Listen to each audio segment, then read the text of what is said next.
Hello and welcome to episode 59 of React Native Radio. I'm Nader Dabbit. I'm your host today. And today on our panel, we have Gant Laborde. Hello. Peter Pikarczyk. Hey, everybody. And today our special guest is Thanish Muhammed. And Thanish is the creator or the maintainer, I guess, or he's very involved at least in the React Native Storybook and the React Storybook projects. So that's kind of going to be what we're going to be covering today. So Thanish, welcome to the show.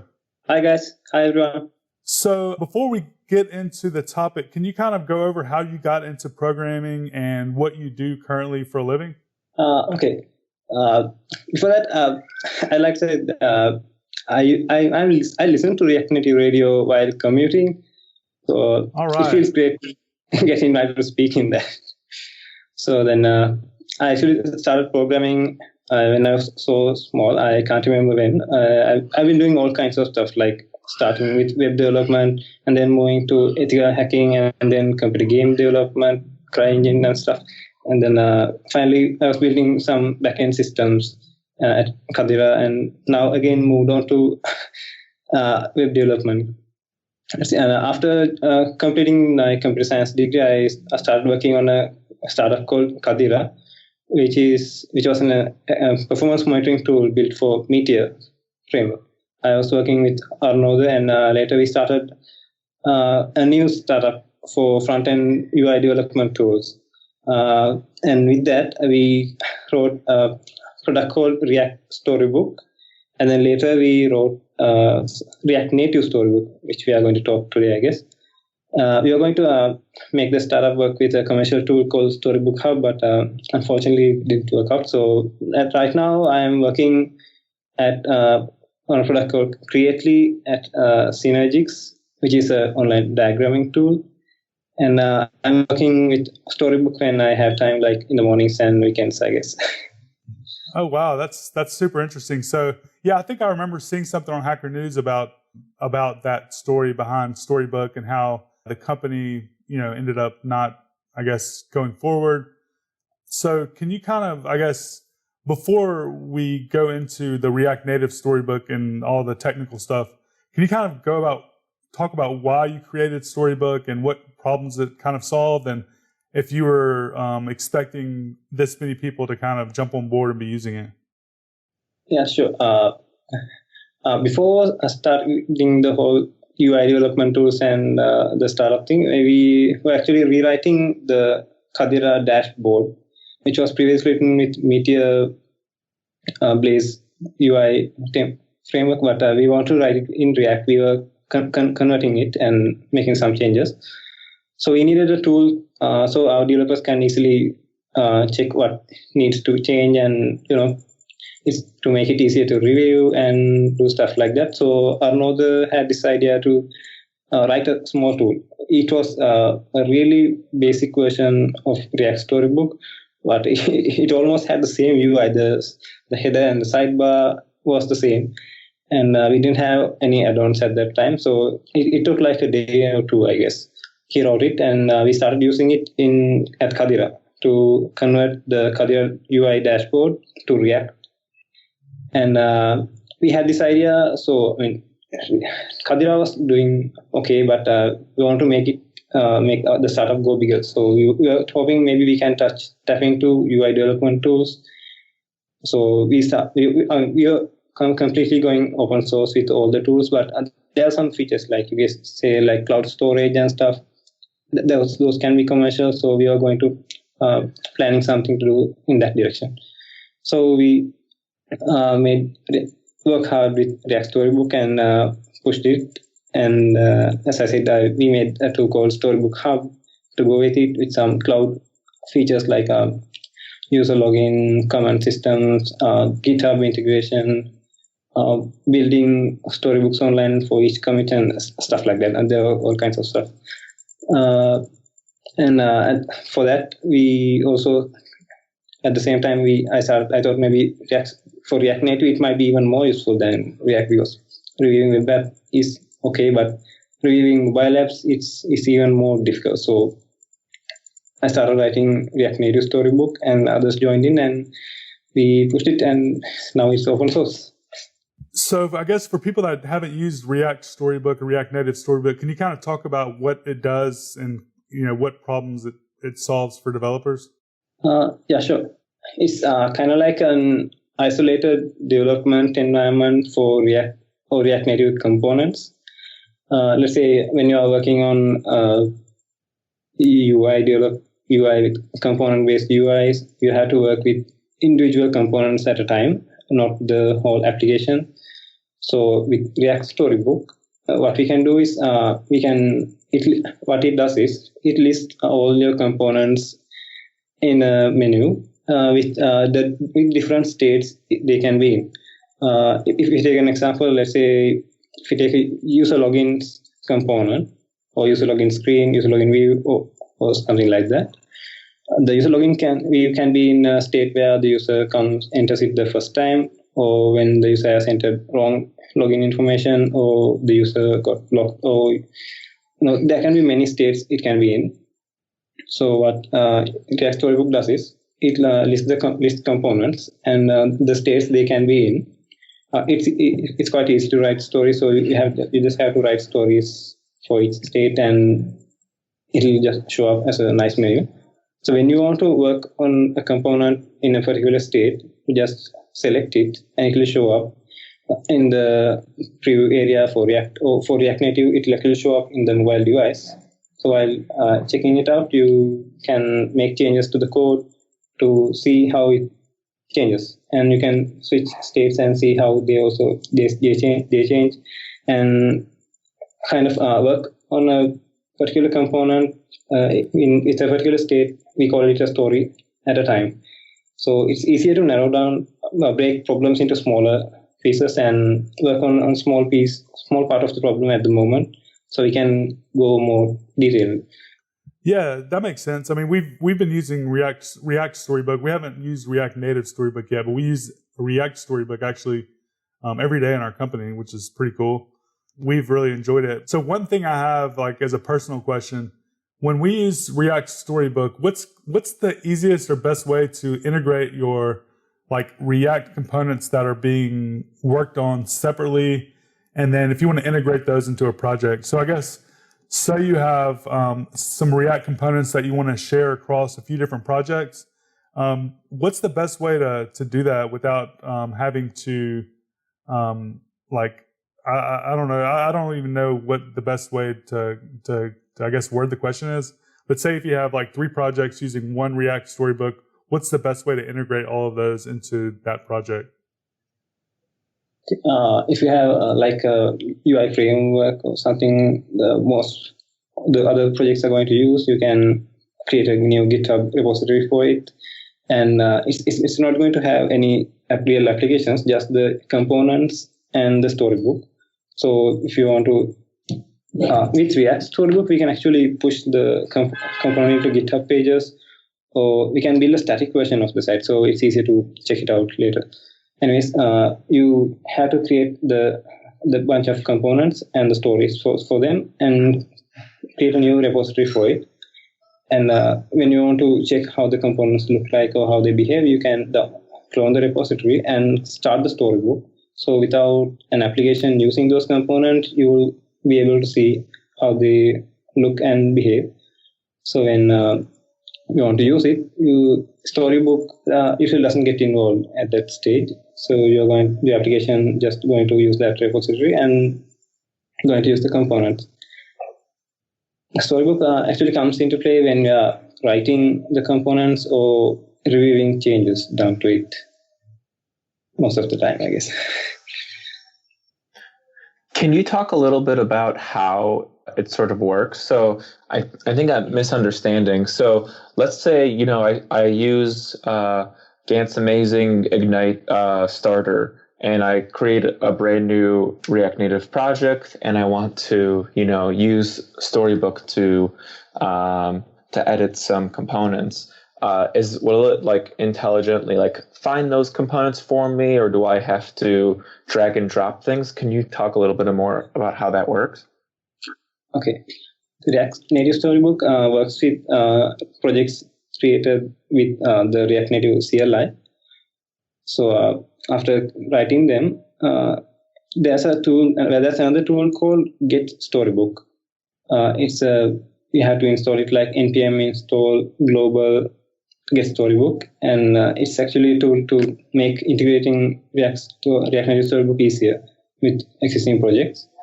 So you go to the directory the project is in and run Get Storybook, and it will add the required dependencies into packages and file, and create the basic template, I guess, in a directory called Storybook in your project.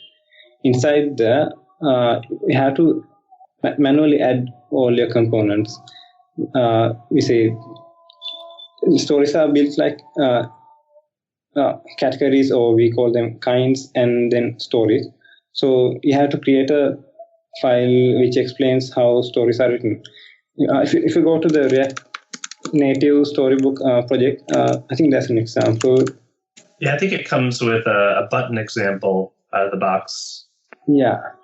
You know, what's interesting as well, Peter actually brings up a pretty cool idea, is that, as far as like, the way Storybook currently is set inside your Storybook folder, right? It's not integrated very much with your project. It's kind of like outside of it, which I think is fantastic for people keeping, their project on what they ship different from, exactly what they use during development. But what I think would be very interesting is, have you ever considered the idea of perhaps having the Storybook items inside the same file as the components themselves? Since you have an outside process, you could actually use that entire node instance to perhaps check in and grab each of those components that has a Storybook. So it kind of goes along with what Natter's saying. If I created a library and then I put it inside of my components, I registered a really cool set of examples for those components. And then what happens is, if Storybook was able to go ahead and to look in each of those folders and go find those instances rather than looking for a Storybook file itself, then if it actually used that outside process to pick up those extra pieces, then if I brought in, for instance, Natter is the author of React Native Elements, but it'd be really cool if he said, by the way, each of my React Native elements, sort of like you would treat with Flow or TypeScript or some kind of other system, you say, like, by the way, I have storybooks for all of these elements, and if you pull up Storybook, you'll see an entire chapter dedicated to all the elements that you get from this. I think that would be a fantastic feature. Has there been any kind of consideration of perhaps like using that process to work over into, other than having to write the Storybook for each project specifically?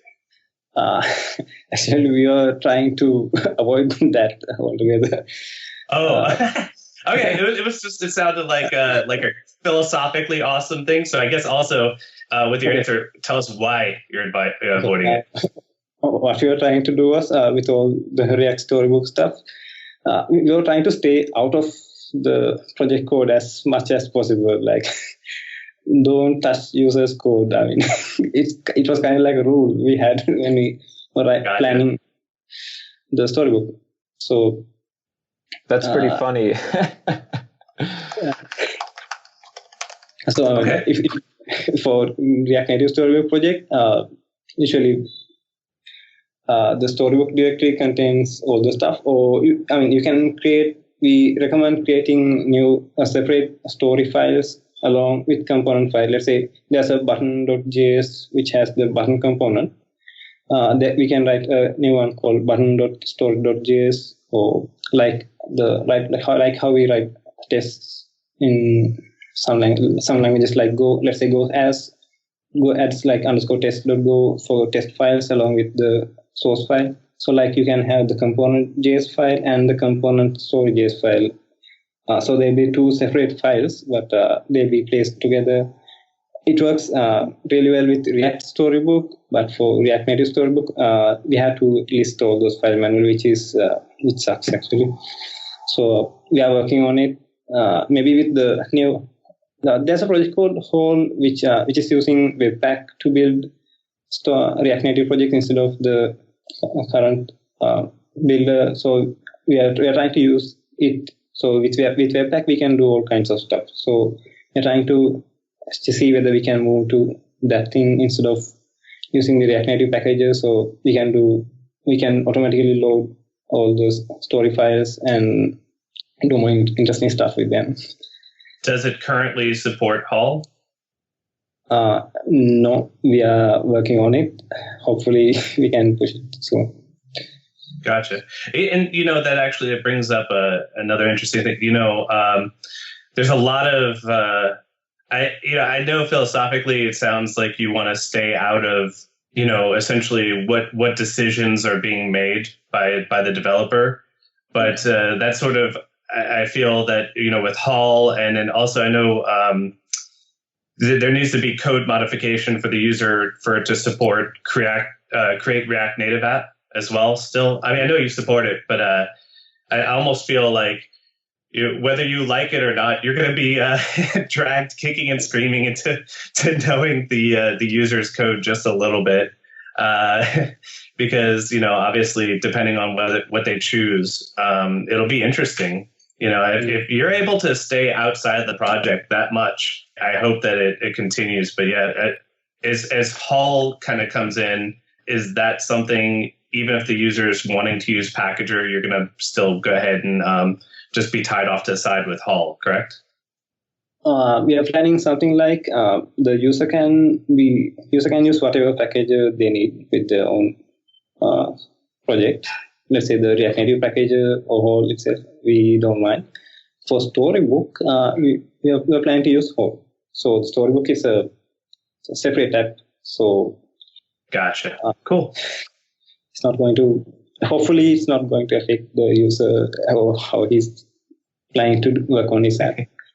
Can you talk a little bit about workflows of moving something from the Storybook to React Native and vice versa? Is that like a manual process, or, do you have like a tip or trick for kind of automating it for everybody listening? We don't have a way to automate it, but React Native Storybook has some interesting add-ons. Like there's the Actions add-on, which logs the action handler output. So where, let's say, the component accepts a click handler or some other handlers. So in place of that, we are going to pass an action. So when the user performs that action, all the data which gets passed to that handler gets logged into into an area in the bottom of Storybook. So, and there's another one called Storybook links. So we can link one state to another state to like simulate state changes. Let's say the user is in a user login screen and he clicks on the register button and he has to switch to the register state. We can kind of somewhat emulate those stuff with the links add-on. So from this login state story, the user will be moved to the register state story. So he'll be seeing that. To bring stuff back into the app, I haven't thought about it much, I guess. So for saying that. Well, I guess one thing is the examples show the components in the Storybook folder, but you could always, I guess, import from your actual project, just using import. So that way you're kind of almost developing in your app, whether you like it or not. But that would be a hard tie over into the app as well. But at least then you can have your components living. I mean, let me know if that's correct, if that's something we could do, Thanish. That's something I want to mention. I mean, there's something interesting going on with Storybook these days. I'm not proud of it, but for the past few months, I couldn't do much with Storybook, and Arnold also couldn't because we were going through some changes with our work and jobs and stuff. So these days, a new group of maintainers have kind of stepped up and they are pushing Storybook. There's like Norbert and there's Marie and there's many other developers who are working really hard to maintain Storybook. So these days they are working much harder than how much they're working more than us actually. So it's really great to see Storybook growing beyond the Kadira group and being developed by. It's the power of open source. So I really want to mention how exciting it is to see the project growing and moving on like that. Yeah, that's definitely a really cool thing when something like that happens. And I'm kind of curious, is this your first very successful open source project that kind of took off, or have you been involved with other open source projects in the past that have also been successful? No, this is the first project which went this much success, I guess. There are some other smaller tools and tools I wrote, and there are some other projects I contributed to, but this is pretty much something I was involved in from the very beginning, and it took off like that. So I'm kind of curious, what have you learned in the process of all this, and what are some things that you didn't know that you kind of know now after creating this project and seeing it grow, and now stepping away from it a little bit and having others kind of come in and take some of the load off your shoulders? It's actually great. I mean, I really love open source project because I know how awesome it is. And one thing source projects contributors need to realize is that the project doesn't kind of belong to a person or a group or a company. It kind of lives on its own, I guess. So you have to realize that it's more than your company, and it's really awesome to see many people taking it up and taking it forward. So with Storybook, is there a way to connect Redux and other data layers, or are you just looking at events that the button may be emitting, in the browser, it'd just be synthetic events? Can you talk a little bit about how that kind of all comes together? The storybooks now mostly focus on the UI components, so we don't have any integration with Redux. With state changes, the stories are basically a particular state of the components. You are going to pass state information directly to the component, and there are developers who are using some higher-order components to when they need to do some more advanced stuff with Redux. And it's not directly supported by React Storybook, but React Native Storybook, but it's done by some other developers using some wrapper components, which provides a state container and method to make changes to the state and view how it's going to change in the UI by that time. Does that answer the question? Oh, yeah, absolutely. Thank you so much. So that leads me to my next question. Where do you see the future of React Storybook going? I know you mentioned a few things earlier, but I guess where would you like to see things? With React Native Storybook, what we are working on these days are to create React Native app without code changes. That's one of the highest priority features, and then to support React Native libraries, which is one of the major features React Native Storybook needs at the moment. It only works with React apps like the React apps created with React Native CLI or with create React Native app with some changes. We want a Storybook to work with plain React Native components without creating an app for it. So standalone Storybook app kind of thing. And then we want to make React Native Storybooks shareable. So we did it with Storybook Hub using Firebase and Appetize.io. The code is still available in GitHub. It's open source, but we want to make it work. We want to make integrating it much easier. So even now, users can grab those modules and work with Firebase and Advertise to integrate it so they can publish the Storybook, React Native Storybook online, so others can download the app and view it. It's there, but it's not easy. It requires some changes to the code. So I'm trying to make it easier to make React Native Storybook possible to publish to the web easily. And in React Storybook side, one of the most requested features is mobile UI support mobile devices. If we look at the Storybook in a mobile device, it looks really bad. I'll leave it at that. So it's really difficult to use with mobile devices. So we want to create a mobile-friendly UI for Storybooks.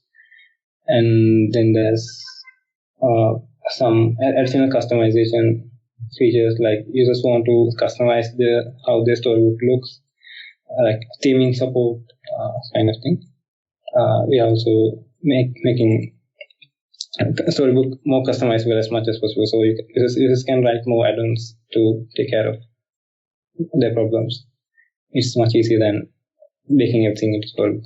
You mentioned making it shareable, and can you elaborate on the sort of the use case of sharing the Storybook? Is that going to be something for developers of different teams to show their components to others, or is it for bringing across for libraries? Who's what's the motivation? Sure. We built that feature is to work with Storybook Hub, the commercial tool we were building with our startup, which creates a Storybook build for each GitHub pull commit, actually.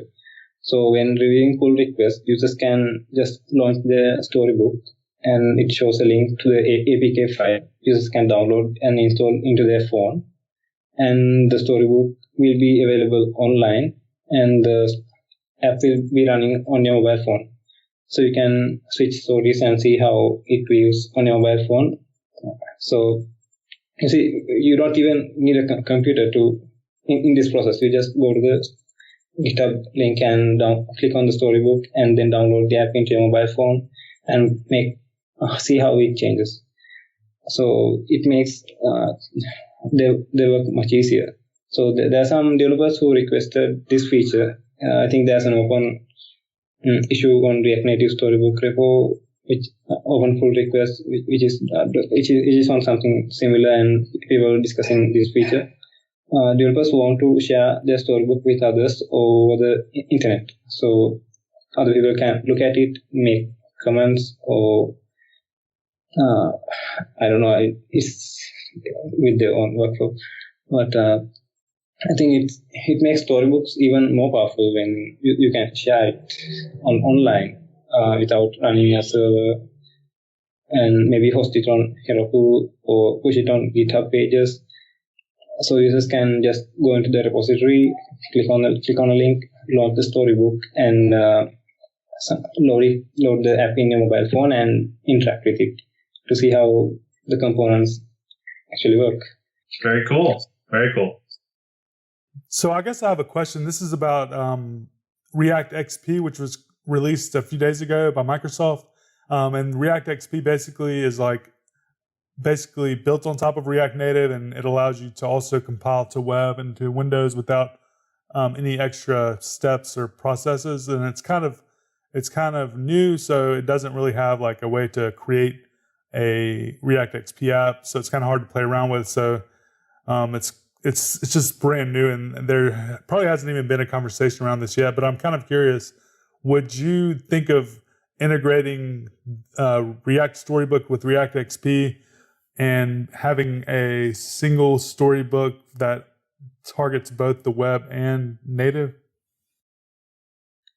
Yeah, sure. I haven't got time to check out React XP yet. I was actually out. I just came back a few hours ago. But how Storybook is written right now is very modular. Let's say there's the Storybook UI, or we call it the Storybook Manager, which is the Chrome you get. I mean, the sidebar, the Storybook add-ons, and all those stuff.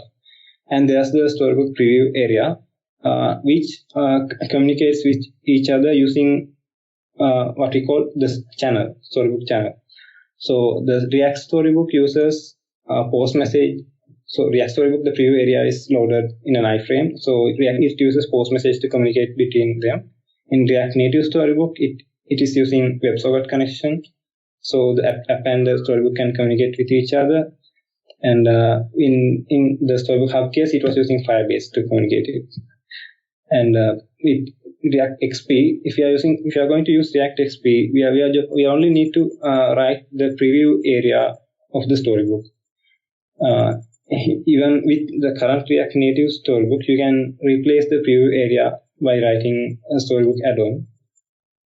I'm not sure how it's going to work out with React XP. I have to check it out. But you can easily create a Storybook for some other framework, UI framework, easily because of the way how Storybook is written. So we have Storybooks for GraphQL servers to demonstrate how GraphQL APIs should work, kind of like that. And we have Storybooks for Google Big Data, I guess. It was an internal thing. We used that Kadira to look at some data easily. And there are some other users who are using Storybooks for all kinds of other stuff. A friend of mine called Michael, he's using Storybook to use some kind of financial info, I guess. He's using Storybooks to quickly go through them and look at them. And for React XP, we can get the current Storybook code and just replace a small piece of it and support React XP. And then we have to just kind of find a way to place it alongside their project, React XP project, without getting in the way of the React XP code, and making it easier to start it and make a build of it and things like that. Okay, well, with that, I guess we'll go ahead and get to the picks. Gant, do you have any picks? Yeah, actually, I've been, inspired by a couple of different people who've told me that using Sublime Text 3 is not cool anymore. I really did love their Vim bindings. So I've decided, especially with all the awesome work that we've been seeing coming from Microsoft, and this is weird, I actually chose to start really working with VS Code. I was having some real big issues kind of getting into it. And then I saw a blog post called VS Code for React Native by Lorenzo. And don't ask me to say his last name. I'm sure it's very Italian. I'll send you the link for sure. But it's basically a all out, here's some features, here's what you want. If you're doing React Native and you want to try VS Code, try installing these. And he wrote a blog post on Medium. It really did help sort of like double jump my endeavor into VS Code. It's been fantastic. So I highly recommend that. Awesome. Yeah. I'm right behind you. I'm just now getting back into VS Code. I'm still not as good with VS Code as I am with Sublime, but overall I'm liking it better. And I see that. I feel like that's going to be kind of the future of what I'm doing with React Native. And I like you said, what Microsoft is doing, I want to definitely get behind anything that they're doing. But not only that, it's just an awesome editor. So yeah, +1 on VS Code. Peter, do you have any picks? Yeah, so I've been spending a lot of time, or not a lot of time, just my free time, hanging out on the Reason Discord channel. And there's a awesome new thing that Chinglo wrote up that helps you convert your JavaScript to Reason. So it's like a step-by-step tutorial for how you should go about it. So you just don't, give up after trying to follow all the best practices. So that's under facebook.github.io/reason/JSConversion.html. Super easy link. It's been awesome. Over the next few weeks, you'll see a lot of, or not a lot, but most of my open source stuff being converted to Reason as I myself try to pick up on it. I think Reason would be a very good topic for a future show if anyone wants to kind of reach out to any of those guys or gals. That would be great. Yeah, I can reach out to Jordan. We worked on some Vim editor support for Reason together a few weeks ago. Yeah, definitely. That would be great. So, Thanish, do you have any picks? Actually, these days I am working on mostly Angular project with the Creately app, and we are considering using native script, converting the Angular app to native script. We are still considering that. I mean, it's not a decision or anything. You guys had a nice podcast on native script a while ago, right? So, is it okay to pick native script? Yeah, definitely. Heck yeah, we love native script here. I haven't built anything with it, but I love what they're doing, and a lot of people seem to be having success with it. Yeah, we are really considering moving some of the Ionic app into native script, so for better performance and startup time. That was the most important feature we are looking with native script. Let's see how. What are you moving from? You said you had from what to native script? An Ionic app. Yeah. And you said the startup time for Ionic was bad? Yeah, it wasn't good. So that's an interesting thing. We talk about a lot of good things on the show. You don't get too many of the bad things. That's good to know. Yeah, it's taking a while to load the apps. So we are looking into some other ways to make it load faster. Cool.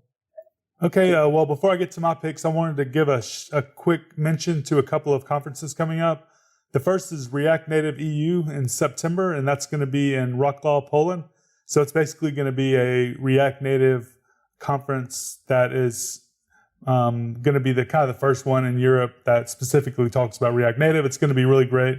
If you want to learn more, go to react-native.eu. And then also I want to mention Chain React. That's going to be in July in Portland.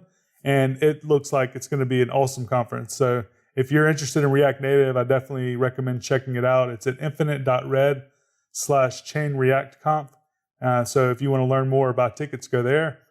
And my pick is going to be a new channel I created on YouTube. It's for React Native videos, and it's called React Native Training. So we're going to be adding a couple of videos a week there, going over a lot of basic stuff and a lot of complex stuff. So we'll have a little bit for everybody there. We have one channel or one playlist that's going to be for bite-sized 1 to 5 minute videos, just kind of implementing things. And then we're going to have another channel that's going to be for tutorials. That's going to be for more like how to build out this type of app or how to kind of go in depth in this subject.